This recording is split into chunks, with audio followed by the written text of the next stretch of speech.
تباہ ہو گئی۔ سمندری نہری کھل کے تنازع پر فائرنگ، جس کے نتیجے میں 2 افراد قتل جبکہ 2 افراد زخمی، سول ہسپتال منتقل کر دیا گیا۔ مزید اس حوالے سے جانتے ہیں ہمارے نمائندے علی حسن صابری سے۔ جی صابری، آگاہ کیجیے گا۔ سمندری تھانہ صدر کے علاقے 174 گاوے میں فائرنگ کا واقعہ پیش آیا۔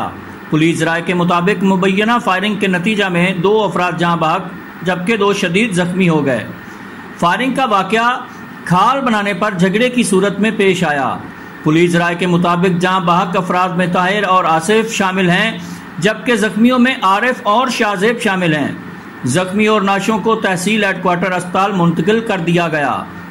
پی ٹی آئی کے موجودہ ایم پی اے عادل پرویز گجر سمیت 10 افراد کے خلاف مقدمہ درج کر لیا گیا۔ 5 نامزد اور 5 نامعلوم افراد کے خلاف قتل اور مختلف دفعات کے تحت مقدمہ درج کیا گیا۔ پولیس کی جانب سے ملزمان کی تلاش جاری ہے۔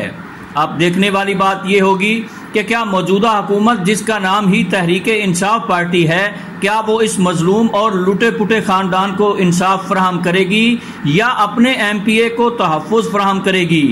یہ تو آنے والا وقت ہی بتائے گا۔ کیمرہ مین فخر بنانا کے ساتھ علی حسن صابری، کے نیوز، سمندری۔